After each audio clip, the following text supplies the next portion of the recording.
Pregnant सास। जमाना कितना भी बदल जाए, इतना भी नहीं कि बहू घर आए और सास गर्भवती दिख जाए। देखो मीरा, माँ का पूरा ख्याल रखना है, उनसे अब काम नहीं होता है। क्यों, क्या हो गया है? तुम्हारी माँ तो हट्टी कट्टी दिख रही है, पूरी शादी में घोड़ी की तरह नाची है, अब क्यों काम नहीं होता उनसे?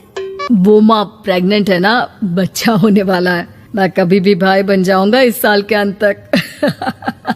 क्या बोल रहे हो? वो सर पर हाथ रखकर बैठ जाती है। यार, पहले क्यों नहीं बताया? कैसा मजाक है ये?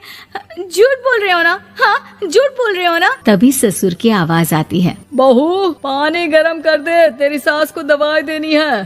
समय पर दवाई ना दी तो परेशानी हो जाएगी। और हाँ, जरा काजू पीस कर दूध में मिलाकर ले आना। तेरी सास खुद से तो अपनी संभाल करेगी नहीं। हे भगवान, ये मैं क्या सुन रही हूँ? ये ससुर जी को क्या हो गया है? मैं क्या सोच कर आई थी? हाय रे, मैं तो किसी को मुंह भी नहीं दिखा पाऊंगी। अब ये रोना धोना बाद में करना, पहले गर्म पानी कर दो। माँ को दवाई देनी होगी। और हाँ, रात को माँ के पैरों में तेल लगा देना। बहू को गुस्सा आ जाता है। वो बड़बड़ करती किचन में जाती है जहाँ उसका ससुर खड़ा होता है। एक बड़ी जिम्मेदारी है हम सबके सर ऊपर। इस उम्र में माँ बनना खतरे से खाली नहीं होता। हाँ हाँ, पता है। तो क्यों बन गई माँ? अरे खतरे से कम नहीं है तो क्या जरूरत थी लल्ला पैदा करने की? कैसी बात कर रही हो बहू? क्या तुम खुश नहीं कि घर में एक नया मेहमान आएगा, छोटे छोटे पैरों से पूरे घर में घूमेगा? पिताजी, ये हाथ जोड़े आपके, आप यहाँ से जाओ। ये शायरी बाद में बताना, अभी मैं पानी गरम करके थर्मस में दे देती हूँ। सारा दिन पिलाते रहो गरम पानी। और हाँ, ये बच्ची की बात बार बार मुझसे कोई नहीं करेगा। बहू का पारा अब चढ़ा ही रहता था। वो काम तो सारा करती, लेकिन किलस किलस कर। मीरा सारे काम से फुर्सत पाकर बैठी होती है कि माँ का फोन आ जाता है। बेटा, बहुत बड़ी जिम्मेदारी है तेरे सर पर, अच्छे से निभाना। ससुराल में हर किसी को खुश रखना वैसे तो मुश्किल है, लेकिन भगवान ही हिम्मत देता है बहू को हर कुछ सहकर सबको खुश रखने की। क्या बड़बड़ किए जा रही हो माँ? जानती भी हो कि यहाँ क्या चल रहा है? मेरी सास, अरे तेरी सास तो देवी है देवी। कितने खुश हो रहे थे सारे तेरी सूरत देख देख कर। पता नहीं जैसे बहू नहीं कोई मन मांगी मुराद मिल गई हो उन लोगों को। अरे बात तो पूरी सुनो। मन मांगी बुरा तो पूरी हुई है। अरे मेरी सास को बच्चा होने वाला है, प्रेग्नेंट है वो। क्या बकवास कर रही है मीरा? ये बात किसी को कहना मत। मुझे तो बता दिया, लेकिन अब अपनी जबान सिल ले। कहाँ है तेरी सास? बात तो करा मेरी। पूछू जरा, पोता पोती खिलाने की उम्र में खुद का बच्चा खिलाने का शौक कहाँ से आ गया? और आया भी तो बताना तो चाहिए था। अब क्या नाक कटाने के लिए हम लोगों से रिश्ता जोड़ा है? रुक, तेरे पापा से बात करती हूँ। मीरा फोन रखकर लेट जाती है। वो एक सपना देखती है कि उसकी गोद में एक बच्चा खेल रहा है। भाभी की गोद में कितना खुश दिख रहा है ना, लग ही नहीं रहा कि भाभी है। मैं तेरे लिए क्या लाया हूँ, सोने की बालियाँ। तेरी शादी में तो मैं बुढ़ा हो जाऊंगा ना। अरे कैसी बात कर रहा है बेटा, इसकी जिम्मेदारी तो तू ही लेगा।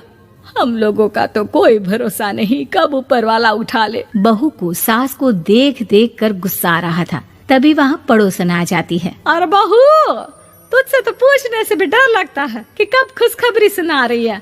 अब तो अपनी 1 महीने की ननद की ही जिम्मेदारी संभाल ले, बहुत है। अपने जेवर भी रख देना और पैसे भी जमा करना शुरू कर दे। वो बात आगे बढ़ाती उससे पहले ही बहू जोर से चिल्लाकर उठ जाती है। नहीं नहीं नहीं नहीं, मैं अपने जेवर किसी को नहीं दूंगी। अरे कौन ले रहा है तुम्हारे जेवर? तुम औरतें भी ना सपने में भी जेवर ही संभालती रहती हो। मैंने जो सपना देखा है ना, सुनोगे तो होश उड़ जाएंगे। अच्छा, तुम अपना सपना बाद में बताना, पहले मेरा सुनो। कल मैंने इतना अच्छा सपना देखा कि अगर वो पूरा हो जाता है ना तो मैं तुम्हारे लिए रानी हार बनवा दूंगा। बहू अब सारे गम भूलकर पति का सपना सुनने में लग जाती है। अरे क्या सपना था, बताइए ना। बोलिए भी तो, क्या सपना है? मैं पूरा कर दूंगी अगर बात रानी हार की है तो। बोलिए बोलिए। मैंने रात को सपना देखा कि माँ को बेटी हुई है और मुझे बहन। सच्ची, इस घर में बेटी हो जाए तो मैं तो झूम ही उठूं। मीरा का मुंह बन जाता है। वो चुप हो जाती है और सपने की बात याद करती है कि बेटी हुई तो उसे ही अपने गहने उसे देने होंगे।